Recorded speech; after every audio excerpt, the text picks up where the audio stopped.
Hey, good morning. Sandra here. Just hope everyone is having a nice weekend.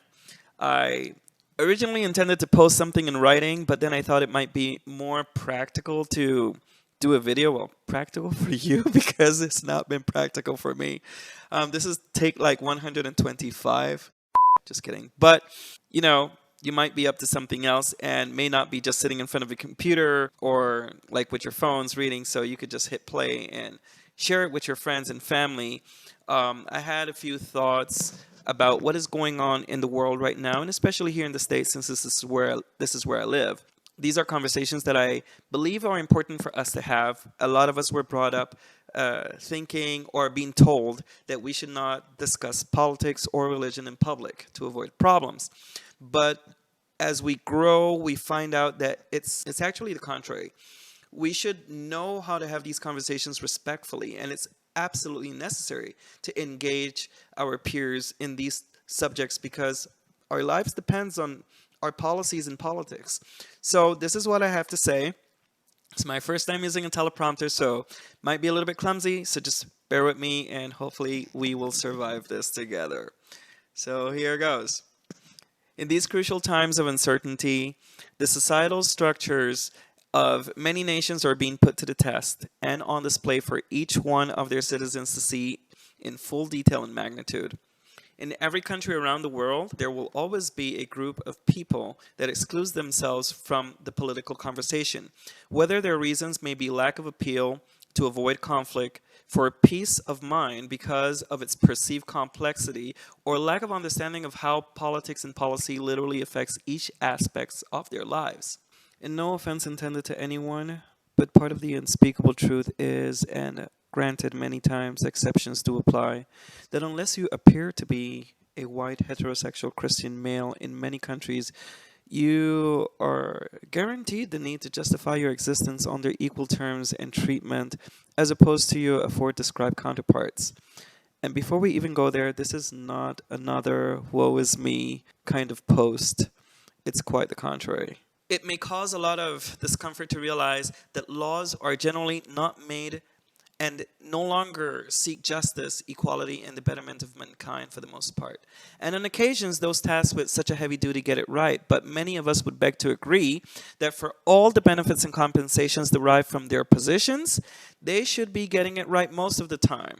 Some of us would even argue that, heck, they're elected by us, so they should therefore, in theory, serve our interests and not the interests of corporations or multinationals that many times do not benefit the communities that sponsor them. And what's worse, many times pollute the air, water, and soil of the very communities whose tax dollars bail them out of every sort of natural disaster. For example, in Flint, Michigan, they still don't have clean drinking water, but the GM Motor Company was sure able to contract pure water to prevent corrosion during manufacturing for its facility in Flint, Michigan in the blink of an eye.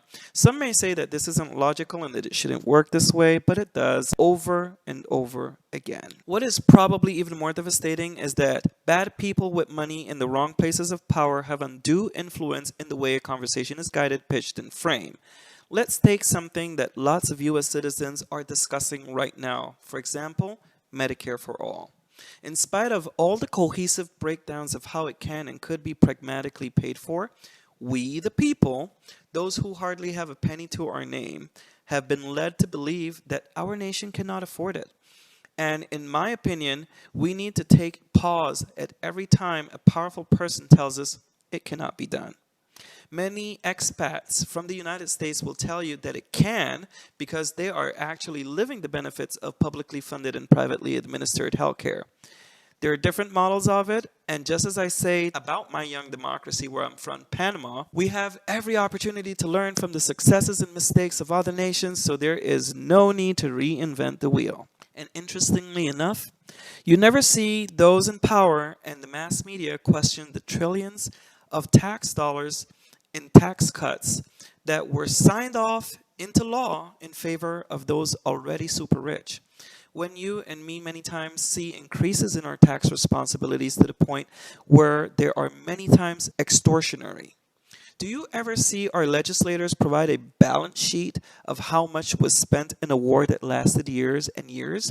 Do you know how much one of those fighter jets costs, how about the bombs it carries or the drones used nowadays? Our government will nonchalantly spend trillions upon trillions of dollars in endless wars, tax cuts for the already rich, and stimulus packages that now we come to find out mostly benefited corporations with little to no oversight or demands to maintain staff employed.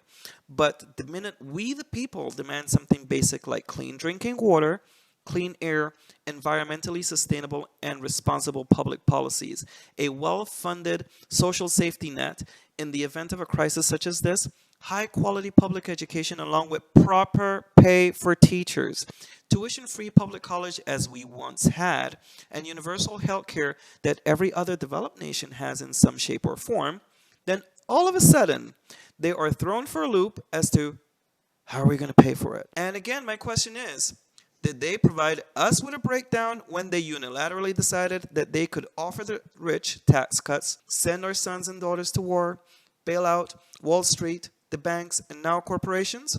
Nope. And all of that would be fine if we, the people, at least got equal treatment as them. So in closing, and going back to my point, especially if you're other than the human portrait I described at the beginning of this video, it is absolutely necessary and almost obligatory for each one of us to be actively involved in some shape, form, or fashion in the political conversation because we live or suffer from the decisions made for us and about us. But it is entirely up to us if those decisions are made with or without us. So what can you do? Gain basic knowledge of how your branches of government work.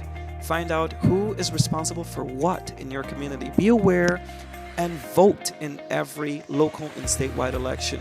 Research your candidates. Know who you're voting for. Know who they are. Learn to engage respectfully in political conversations. Participate in your census, and if you're inclined to volunteer for a campaign that reflects your values. If possible, run for office. We've seen a lot of successful, everyday people running for office and succeeding at it. We've seen a lot of bad people running for office too.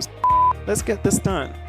But first and foremost and overall, just be the change you want to see. We all have a role, small or large, that we can play in making this the society that we want to see for ourselves, our peers, our communities, and our families. So it's up to us. Only the people will save the people.